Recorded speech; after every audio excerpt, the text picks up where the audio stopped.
everybody? I am Flash Gordon here with Toby Keefe here on the Casual Sports Podcast. Hey, don't worry. Eminem is on his way, okay? He's on his way. His knees are weak, his palms are sweaty, but he's coming. He's coming. But before he gets here, let's read the question of the day. You know, I love these questions of the day. Yesterday, the question was, what school holds the college record for the most consecutive wins? And if you guess Oklahoma, you're right. So, all right, let's move on to today's question. Which 2019 Hall of Fame inductee played his entire career with the Chiefs franchise? Okay, A. Tony Gonzalez, B. Willie Lanier, C. Willie Roaf, D. Johnny Robinson, or E. Will Shields.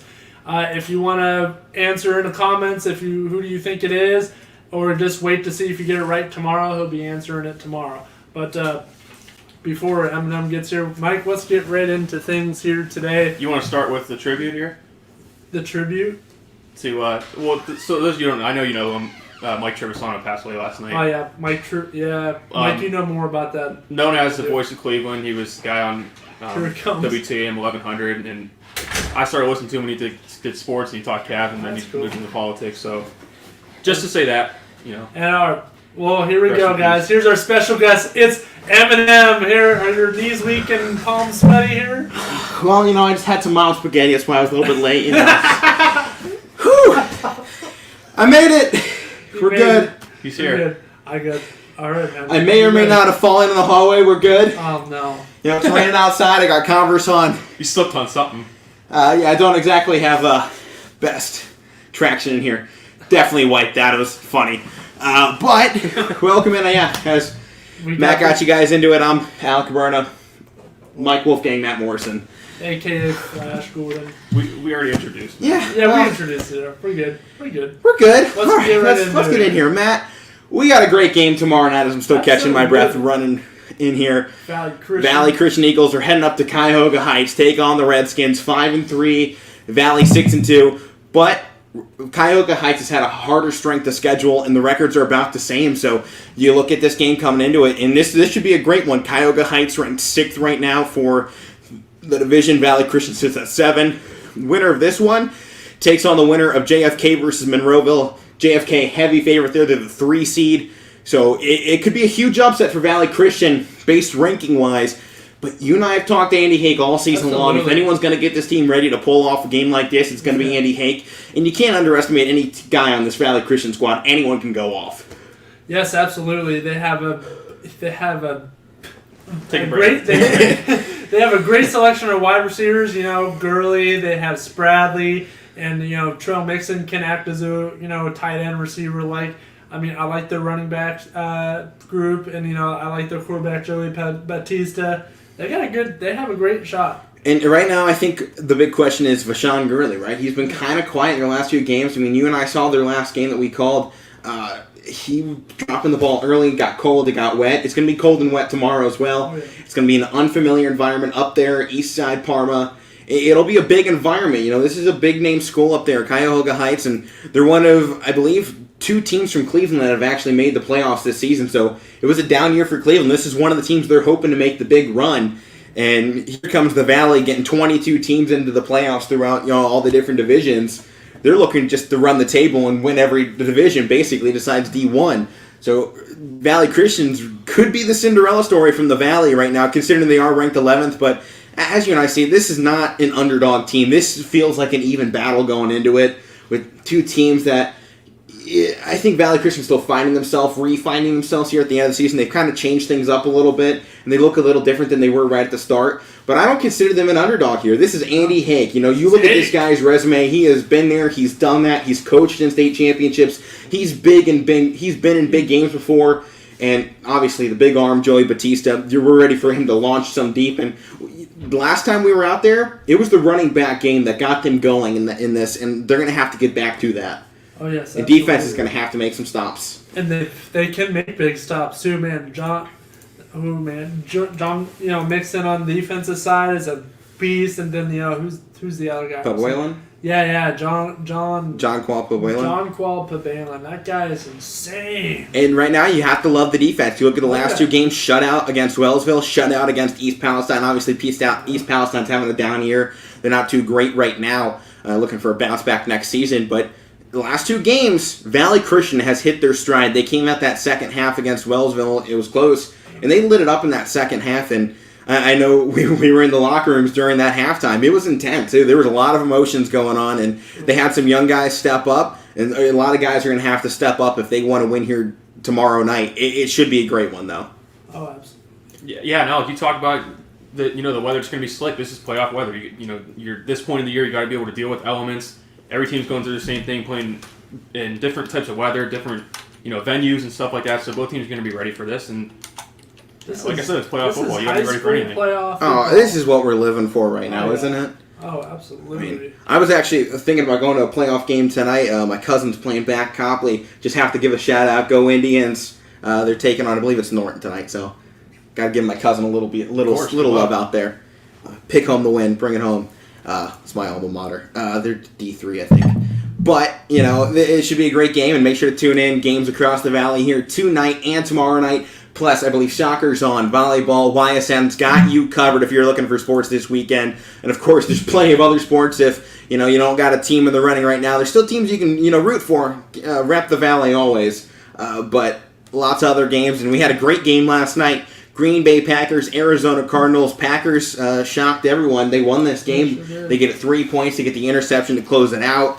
Arizona Cardinals were undefeated, and now they go down. Kyler Murray sustained an injury in this one as well. And I don't think you can really give that last interception over to Kyler Murray on his part. A.J. Green never turned around to look for the football. Yeah. And then when he does, he looks over his left shoulder.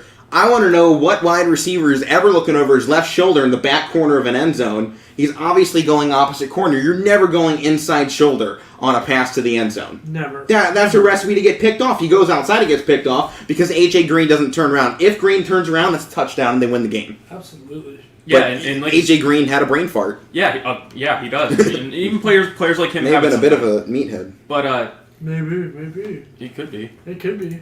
You gotta stay for that. But like with the Packers, you were saying, Alec, and I was talking about it yesterday. I was kind of concerned about the skill group last night. They were missing some receivers. They had some guys playing that normally aren't getting that many snaps in the first team offense. So I mean, give credit to them. Like you said, there was a mistake given away by the Cardinals. They probably should have won.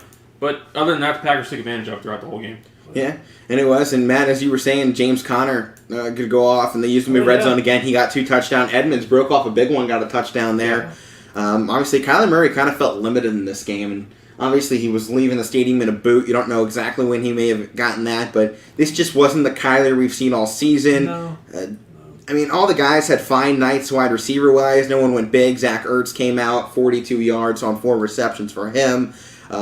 Rondale Moore made a big mistake in the special teams group, so there was just a lot of mistakes, I think, compounded into this one for the Cardinals, and no excuses on that end. Packers played better when they had to, and they pick home the win. I was right calling out A.J. Dillon, a potential big game this one, as they tried to lock down Aaron Jones. They kind of forgot about Dillon a little bit more, and he was able to go off, and you love that. And obviously, Jones got some work done in the wide receiver department. He was the leading receiver in this game.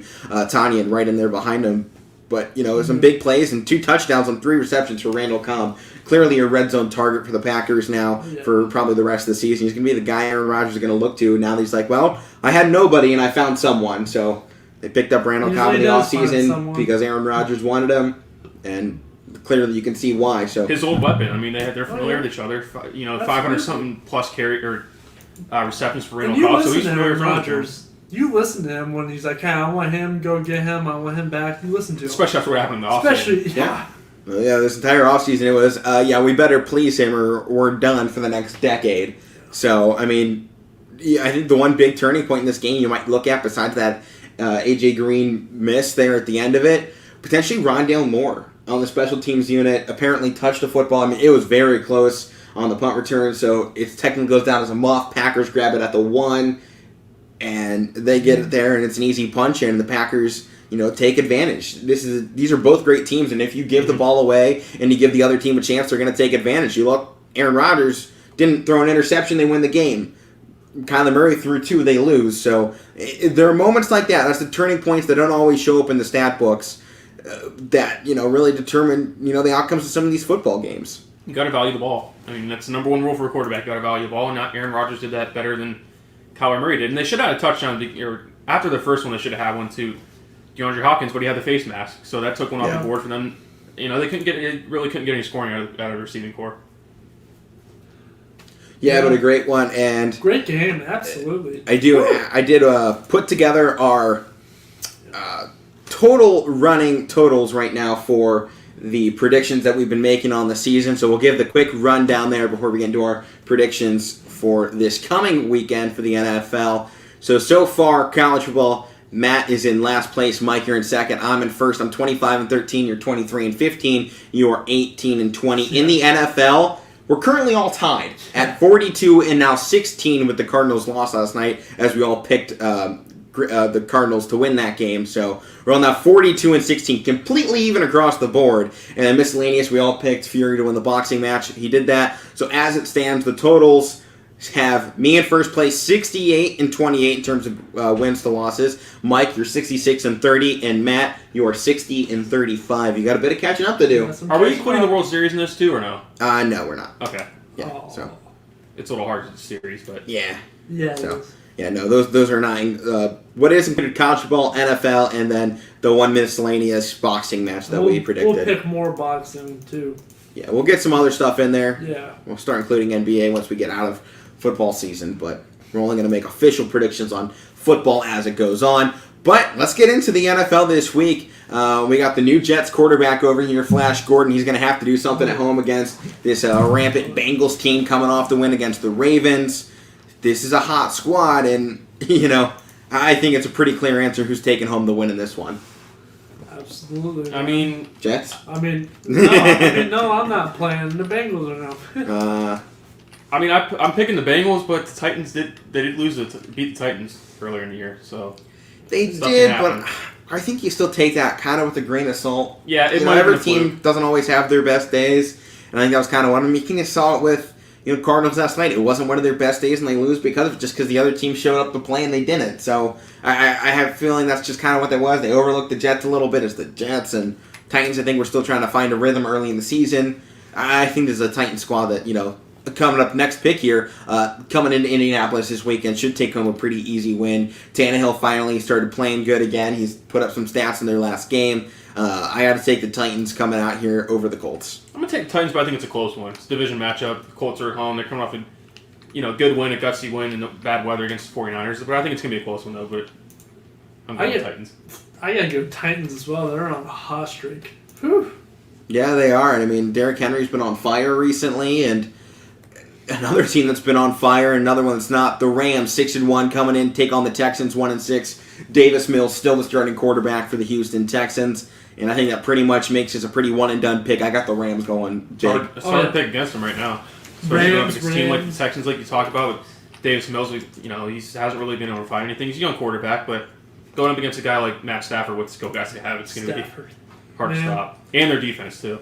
Yeah, that's for sure. And obviously, this one here, the biggest game of the week, Matt. I imagine you're taking the Rams in that last matchup as well. Oh, yes. Yeah, yes.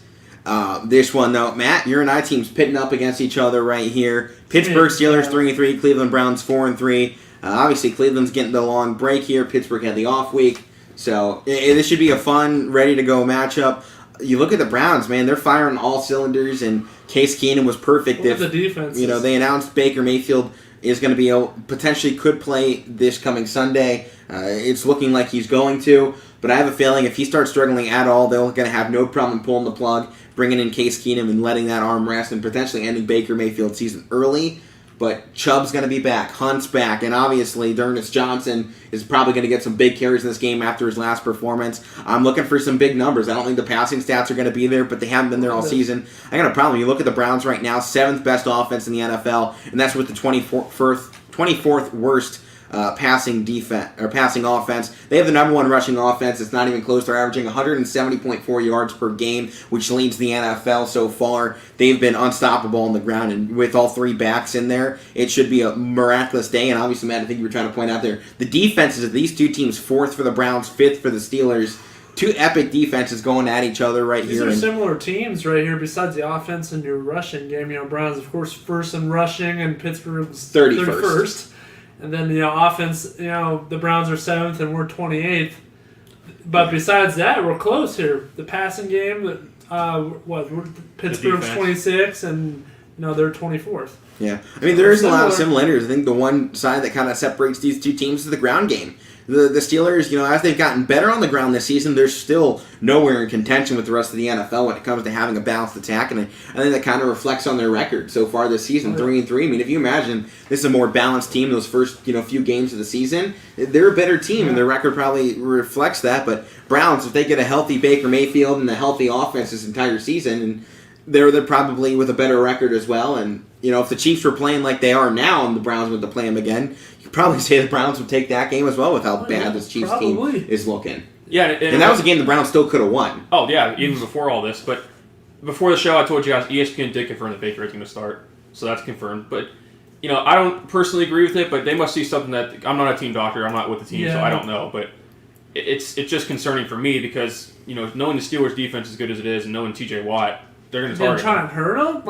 They're not going to hurt him. They're going to hit him hard, though. They're going to hit him hard. But they're not going to try to, but it's... that's the way to hit. I think there might be a few roughing the passers going on here, so they try and get a little bit more physical with Baker. I wouldn't be putting him in unless I really knew he was 100%. So obviously they saw something like, hey, we'll put him in, we'll see how he does. But if he's not 100%, they could ruin his career. They did this. Shanahan and Washington did the same thing to Robert Griffin III. He was great that first year, and he got hurt. He hurt his ACL, and they kept playing him. I think that's a different situation right here. This is his non-throwing shoulder. Yeah. You got a torn labrum.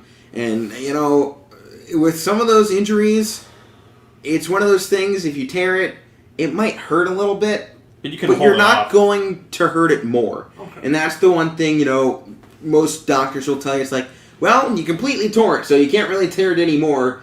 And I'm not a doctor. I have no idea what a labrum is or where that is exactly in the shoulder and what its purpose is. But, your body isn't going to fall apart if you tear one ligament or one thing.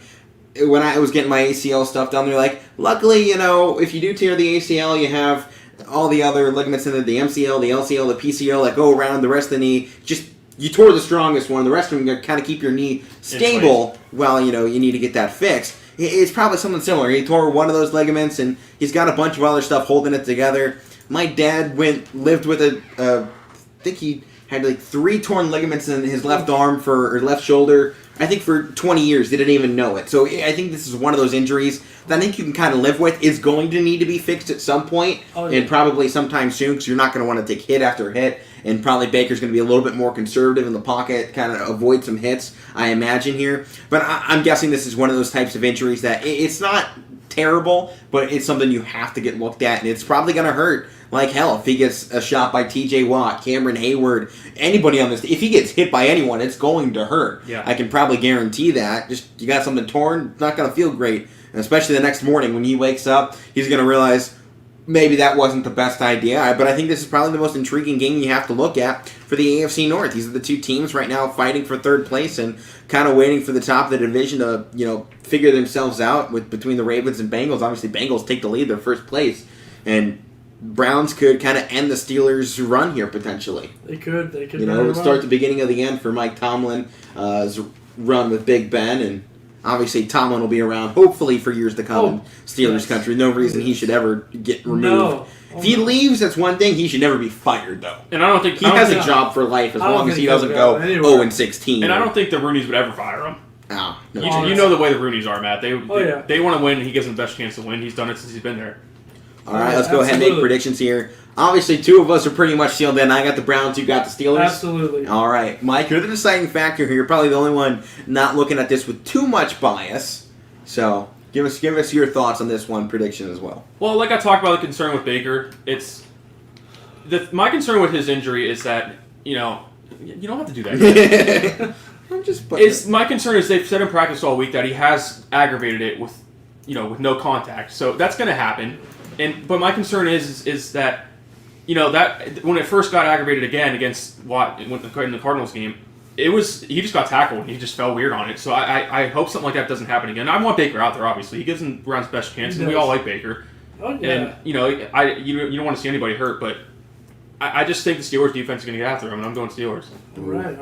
Well, I don't agree with that pick, but it don't matter. We got the Eagles, we got the Lions here. Kind of a crap matchup, but Lions with a chance to pick up their first win. I've been kind of riding the Eagles all season, despite the fact they're 2-5. I like Jalen Hurts, but I think they got a lot of other issues to figure out. Still, what are you guys' thoughts on this game here? I know, Matt and Mike, you were trying to pick the Lions last week for their first win. Didn't happen. You know what? I've been trying to pick them the last few weeks now. I'm still going to keep picking them. I don't even care what my record is. I just want to pick them to win. I think it's a safe pick this week, actually. No. It's not that one that far out there. Actually, no, you didn't pick them last week, but I picked them a couple times in the week prior. But I'm going to go that route, too. I said they're going to end up winning one. This could very well be the one that they win. And it's a winnable one. Like you said, the Eagles have talent. I know you've been talking about it all year, but it's a winnable one. It is. It is a winnable one. I think the Eagles have been struggling, nearly as much. And I think the one bright side is they can run the football a little bit. Miles Sanders has been on and off, and Lions have a better passing game. Jared Goff can win some games. I mean, they were close against the Colts. 20th in offense, 27th in defense. I just think it's the defense right now for the Lions. I think they kind of suck, and they've obviously been going up against a lot of good teams. Right. But I don't think Goff is going to be enough for this team. And I know they got Swift out there, but he hasn't had the best year and hasn't been complimented by anybody. I just see the Eagles taking this one. They have a good chance of doing it, but like I said, I'm going to just keep riding the Lions. Yeah. They got nothing to lose either. I just want to keep picking them to get a win. Because we talked about it the weeks prior. They deserve to get a win. They do. And get one at home. Doesn't mean they're going to get an easy one, though. No, but get one at home. I mean, this is more of a somewhat winnable game than they've had, compared to other home games. So let's get one here for Dan Campbell. All right. Next game here, the 49ers back in action, taking on the Chicago Bears in Chicago. Two of the worst offenses pit up against one another. Sixth best rushing offense, though, for the Bears. And you look at their passing offense, obviously Justin Fields new to the game. They had injury issues with Dalton early. They announced Fields as a starter. He hasn't been great, but you kind of feel he's not in the right system. The coaches don't seem to know how to use him because you kind of see the way it works in this offense. It's like playing Russell Wilson in an Alex Smith football system. It's not going to work, and I think that's the one problem. The coaches aren't willing to change to the players, and I think you see that a lot of times, and especially in professional football. These coaches have just as much ego as any one of these players. They've worked their butts off longer than any of these players have been alive to get where they're at. To get where they're at, they want they want you to work for them and not for them to work for you. But at the end of the day, one of these guys is making a lot more money at the end of the week, and I think that's who you kind of have to roll with. It. Matt Nagy is going to eventually have to make an adjustment. Or he's gone. Yeah, I mean, you kind of see it these last few seasons. They've had some okay quarterbacks. They haven't had great ones, but they've had some pretty good ones, I would say. I mean, when you got like Dalton, he's at least shown he can win games. You know that out of him. You know he can put up stats. And even when he was in the offense, they looked pretty crap. Even with Trubisky. I mean, Trubisky got him to the playoffs a couple of times. And the thing about Trubisky is like he was obviously talented to be drafted where he was. Yeah. And like you said, I don't think they use him the right way, and they're not using Justin Fields the right way. And that's 100% on Matt Nagy. That's been his criticism all year about the way that they haven't even given Justin Fields a chance. Because you watch that 49ers game, as good as their defense is, the Niners, he had no chance to even get the ball off. And same in the Browns game. I mean, you got to make some type of adjustment to get this young quarterback. They finally say, hey, we're rolling with him going forward. Well, then let's change some stuff up and get him some confidence. Because he looked shooken on the bench in that Buccaneers game. His confidence looked like it was out of it. Well, quarterback is back, though, on the other side of the field. Jimmy G going back to Chicago. He's still got question marks of his own. They have the 28th worst passing offense. They can't run the football. And they're in a similar boat, I think, as the Bears, right? They have a good defense and no offense. Yeah. And, I mean, obviously Jimmy G's been out a while, and they've had to rely on a rookie quarterback as well. And finally he's coming back here, and we'll just see how he performs. I think this one's kind of a toss-up. Last time these two teams played was 14-9. That was back in 2018, though, so it's been a while. Two completely different teams taking the field. The Bears won that one, and I don't know if they're going to win this one. I think with the return of Jimmy G, I think it gives the favor to the 49ers here. And I was gonna touch on that before you brought it up. This is a close matchup because both defenses are good and both offenses are really nothing to be impressed by. So it's a pretty even matchup, and I'm with you. I'm going with the Niners in this one. I gotta go Niners too. I think Jimmy G coming back is gonna give them a strong motivation to get out there and put the points up. And I think Jimmy G, he's able to handle that Bears defense. I don't think Justin Fields can or is prepared. I don't think they're gonna have him prepared to handle the rushing attack of Bosa and other guys on the 49er defense. So that's why I'm going with the Niners. Well, I'm going Niners across the board here. We'll see if we go across the board once more. Buffalo Bills hosting the Miami Dolphins. Tua just hasn't been on it. And obviously he came back from injury, and they just don't seem to have anything going on right now. And I'm pretty quickly here going to take the Bills. Same here, quick. There's nothing really... Yeah, I think it's obvious who I'm picking. Yep. Go Bills go across the board here. Now, obviously it's the safe pick. But, Panthers, Falcons. Oh. I honestly have to go with the Falcons here. They've been going a lot. They've been playing a lot better recently than the Panthers. Obviously 0-4 in their last games right now. They started 3-0, haven't won since. Darnold looks like a shadow of himself earlier in the year. And Falcons seem to have some sort of rhythm somehow. Somehow they have some sort of rhythm, but they're getting something going. They have a good defense. Both teams do. The offense still kind of favors the Panthers, but I think that's still the early season stats holding them in the race there to be higher up. These last 4 weeks, they haven't looked good, and that's why I got to go Falcons in this one. Yeah, Matt and I talked on Tuesday, and when it was just me and him on the show, about their Kyle last Pitts, game. Man. He's a matchup nightmare. We knew this coming into the draft. We all knew this. And Matt Ryan's found something. He's found something with Kyle Pitts. Ryan. I don't know about that, but he's playing better than he has last year. And even at the beginning of this year, we were all saying how bad they were. But and Kyle Pitts is just catching everything. The guy hasn't dropped a pass since he was in college. Yeah.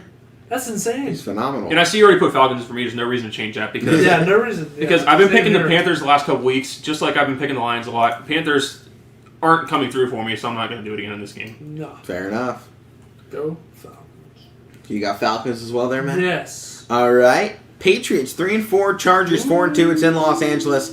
I think this is another one of those games. Could kind of sneak up on the Chargers. Obviously, Chargers have been great so far in the season.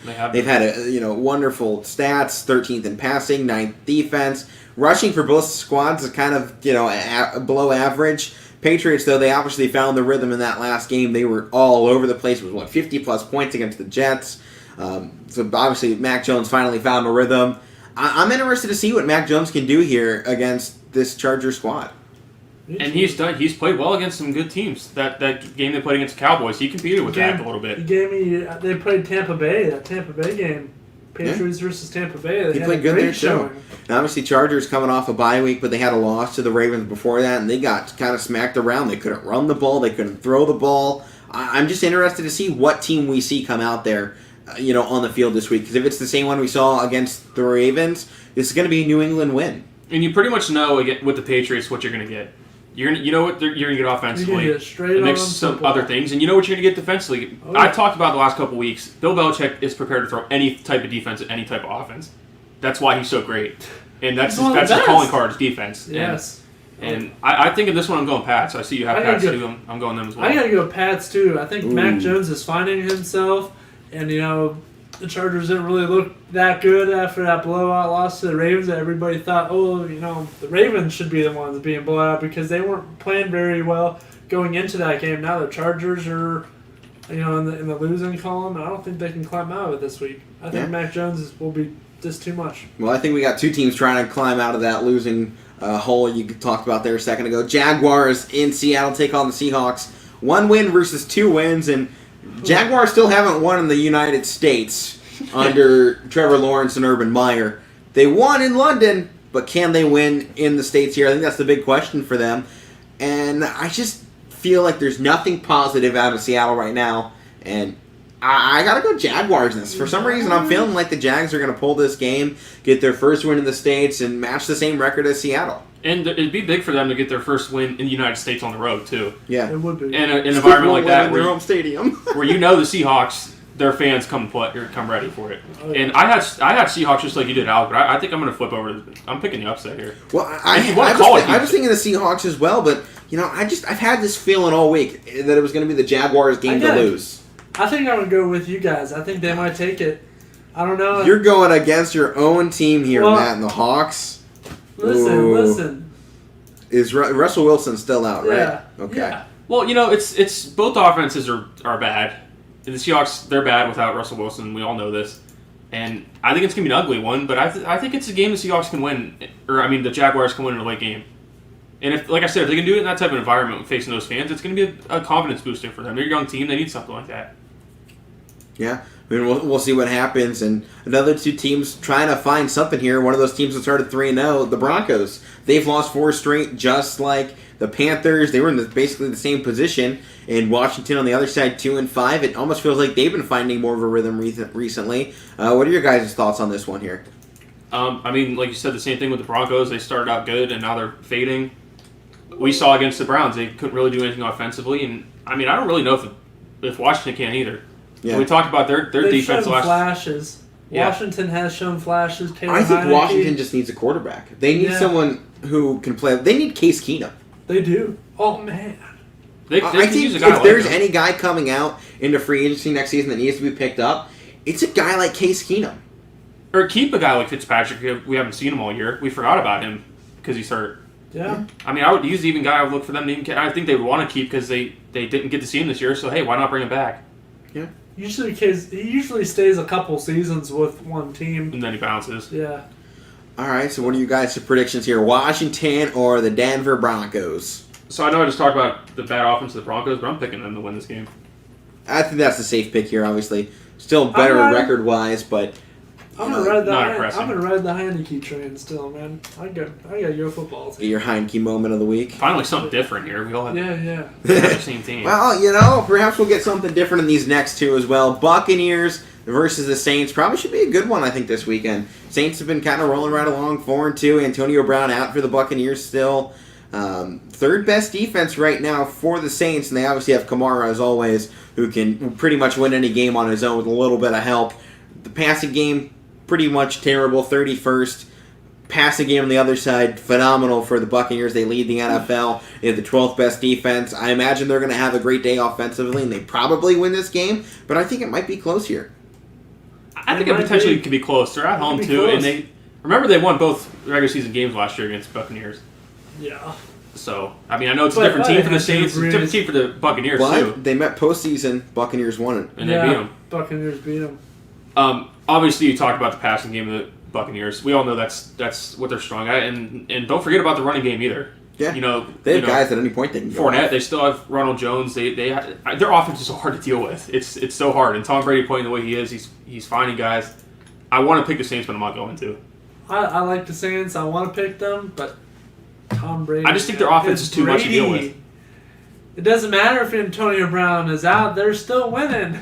Yeah, and they're missing Gronk too. They're missing They Gronk have a lot of talent. This just seems like they're too complete, right?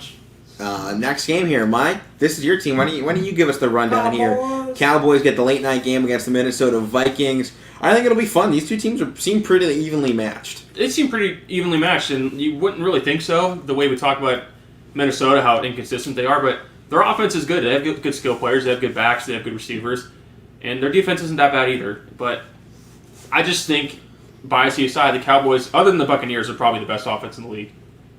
And I don't think Minnesota can keep up with that. And I look at the play of Kirk Cousins. We always talk about can he do it for the whole game, and can he do it against a good team? Anybody remember his primetime record?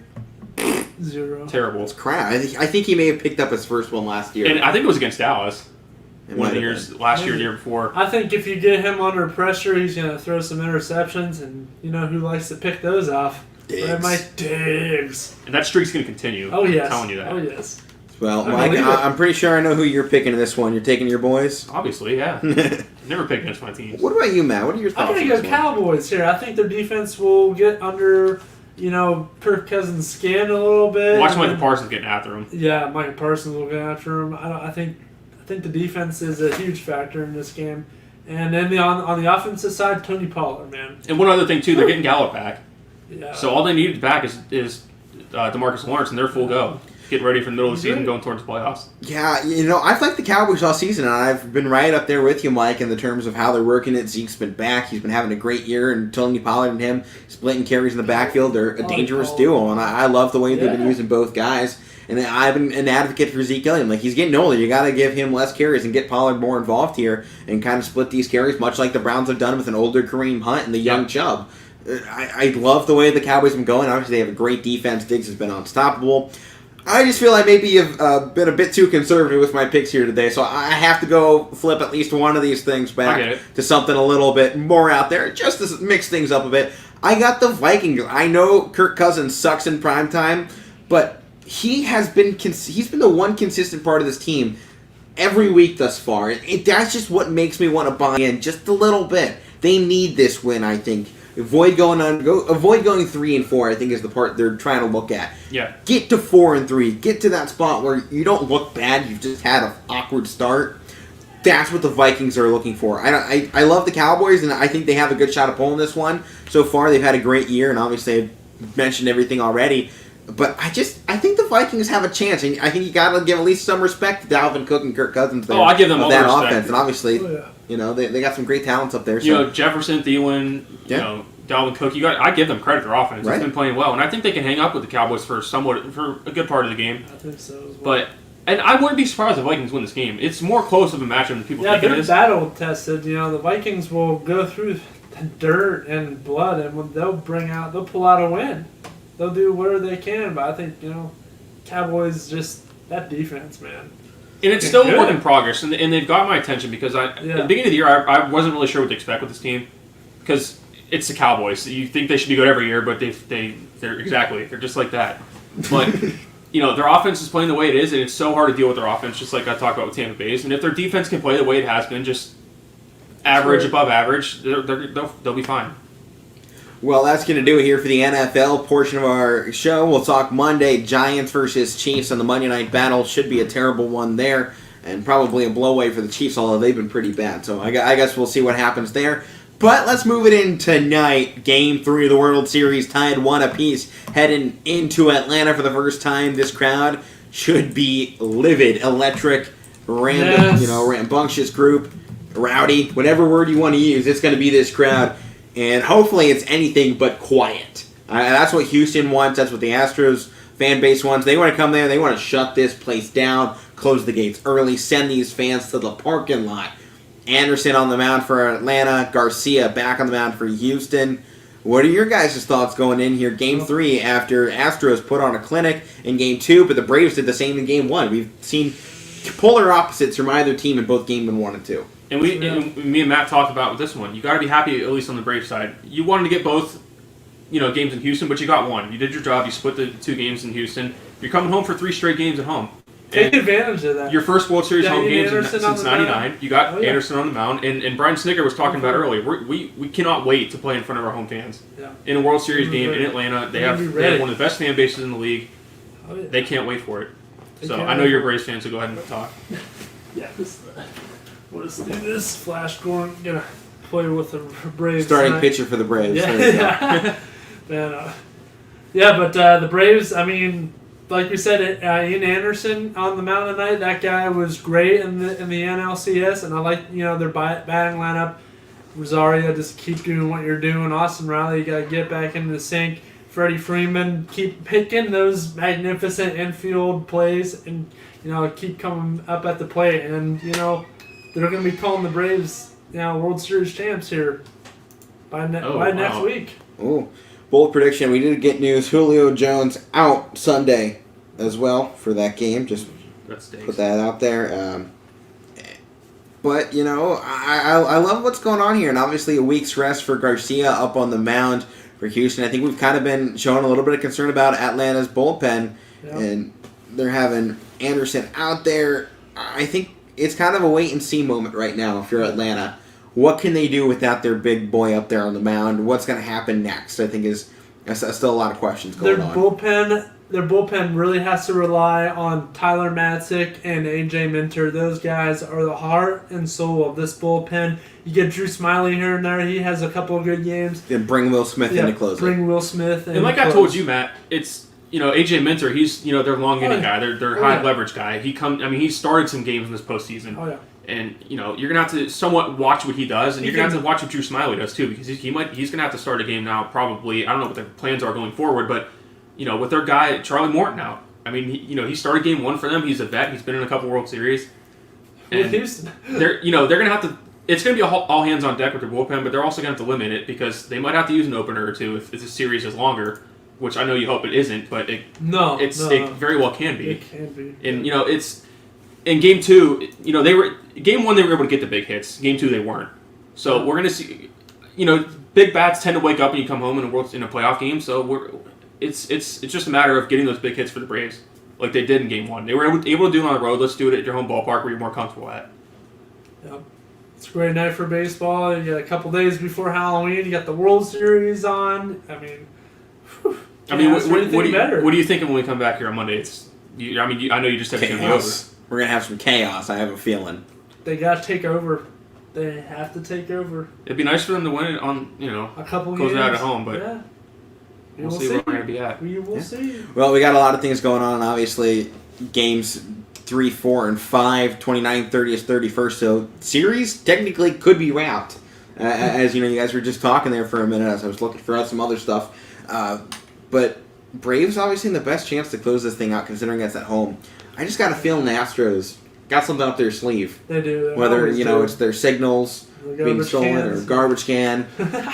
I just think you can count on one thing. Astros, they're not going down without a fight here. No, you're right. And they're going to bring something, and they're going to piss some people off. And my prediction is for the Braves, they got to get at least 2 of these 3 games at home. So you can go back to Houston up 3-2, and you got 2 games there to close it out. They showed they can win Game 1, and the last time the Astros won the World Series against the Nationals, they were able to win some games. They won all the road games in Houston. So it's a place you can win at. It's tough to win there, but you got to get at least 2 of these 3 home games. They do.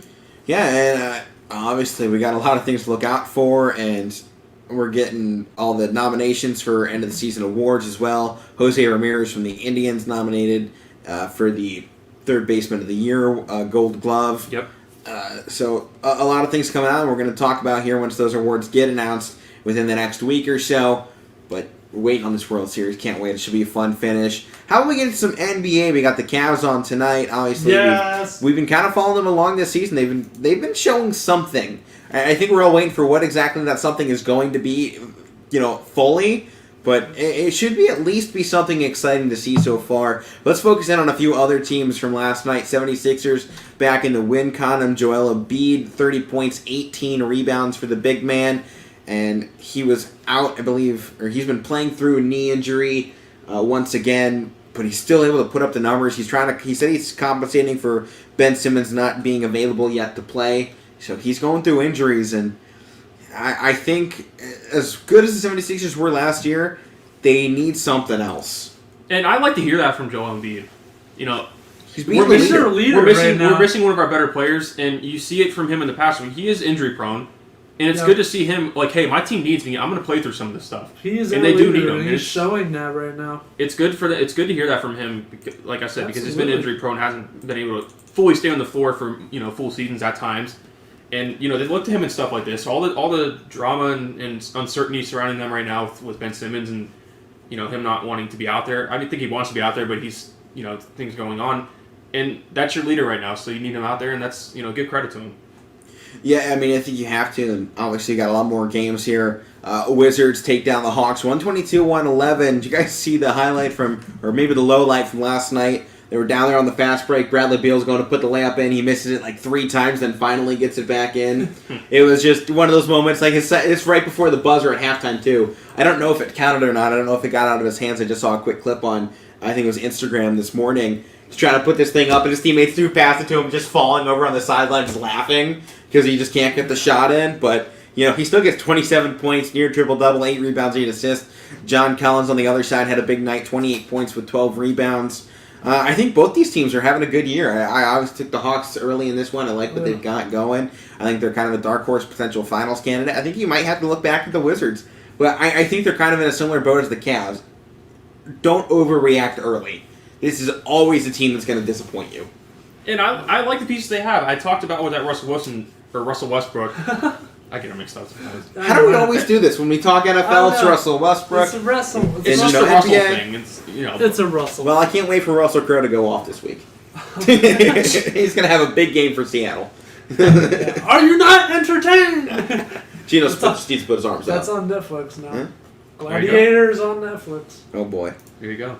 You know what Matt's doing tonight. But, I just think this Hawks is a team. You see them look good early, and just like the Seahawks, they play great early, and then they fall off. Well, last year they kind of started out a little sluggish. They had the coaching change, and they started out a little slow, and I was kind of surprised, like all the guys that picked up in the offseason last year, but they found it at the end of the year, and they're starting out somewhat slow again this year. The 3-2 records sometimes are better, or they seem to be playing better than that. I'm at Wizards.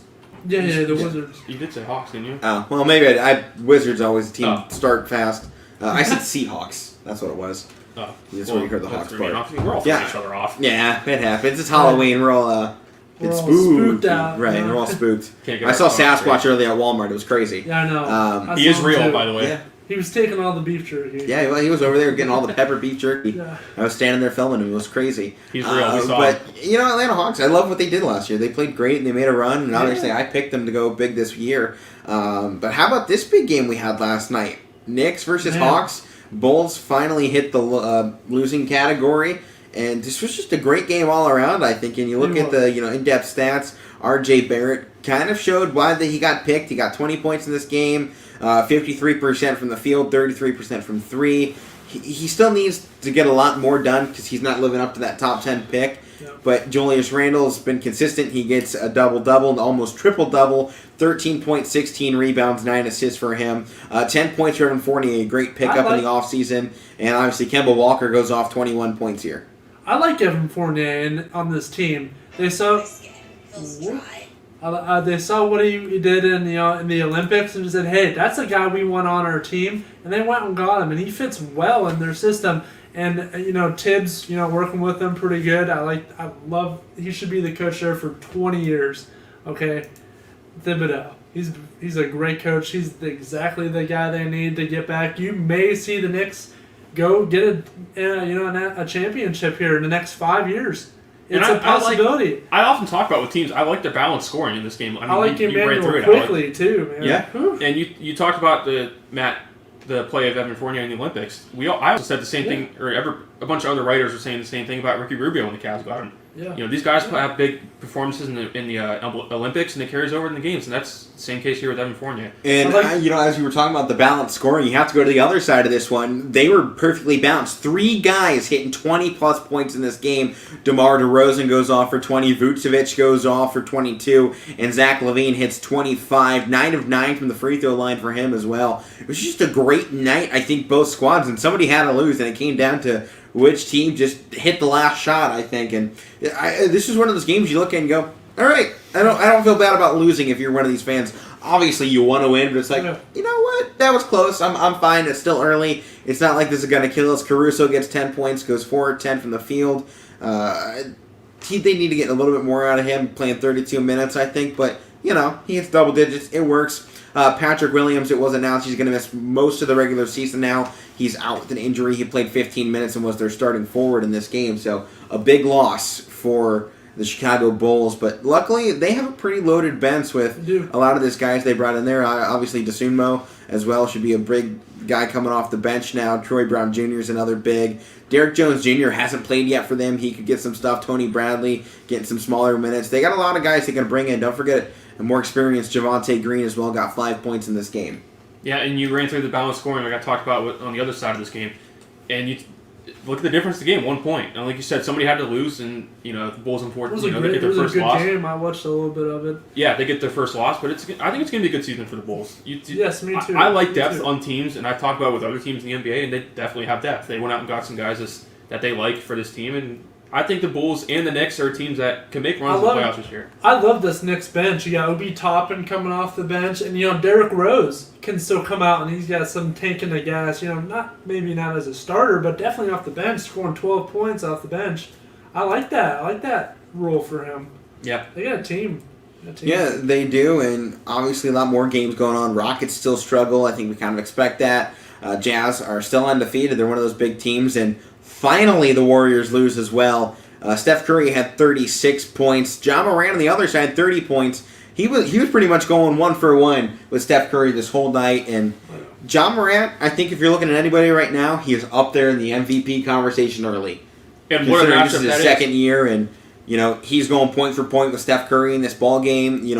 Every year MVP candidate. Obviously, the only unanimous MVP the NBA's ever had. And Ja Morant, he's putting up numbers. It's only year 2, but I think right now he's looking like the best young player in the league, and that says a lot with guys like Luka Doncic as well with the Dallas Mavericks, who are 3-1 right now. Yeah, and like you said, look at the matchup between Morant and Curry. It had to be one of the best matchups in the association last night. Both at 30 points, both had 7 and 5 on the other ends of their, stat totals, and you got to give credit to John Morant. We saw that first game against Cavs. He's hard to stop going downhill. And Kia has come out with their NBA rookie rankings early, so preview of what we might see the finalist for the Rookie of the Year come out. Chris Duarte with the Indiana Pacers sits in first place, 19.8 point per game, 4.8 rebounds with 2 assists so far, and he's got the Pacers rolling right along. Second place, Scotty Barnes in the Toronto Raptors. He's at 16.8 points, 8.5 rebounds, 1.5 assists. And then third place, our guy, Evan Mobley, 14 points, 8 rebounds, 3 assists. A lot of guys are, showing up early, and I think these 3 are, at least 2 of them we expected. Duarte's kind of coming out of nowhere. I'm liking what you're seeing out of this guy for Indiana, and he's been having some good playing time, and obviously with the team that's, looking for some more stuff, they're going to have to, find, I think, some guys for him to put around him. It's a team that's a little depleted, and obviously Sabonis is their other big guy over there, but, I think they're finding their own rhythm with Duarte at the helm, and obviously you always look at free agency, who's the big name I can pick up? Yeah. They may have found one in the draft just like the Grizzlies did. They got Ja Morant and they loaded up around him. And a team like the Pacers have to do that, built to the draft. It's not a big free agency destination. And, guys you often see in Rookie of the Year races, guys come out that you normally wouldn't expect to be there. People always focus on top picks, and give credit to Duarte for what he's doing. Yeah, they're only 1-4, so they're going to need to find something. They got the Nets here tonight. A lot of other big games tonight. Hornets versus the Heat, I think, should be at least a pretty fun game to watch. Mavericks versus the Nuggets, see if the Nuggets can get something going. Clippers are still down, and Cavs have a big chance to go 4-2 right now with the win over the Lakers tonight at 10:30. I think at least that's going to be a fun one. What do you guys think? Cavs, Lakers tonight? Oh, very much so. I think it'll be a fun one. And I said, to start this long road trip, I talked about you before the season, like, hey, they're going to struggle with this first road trip. But they found something, especially defensively. Look at the last few games. They've locked down defensively.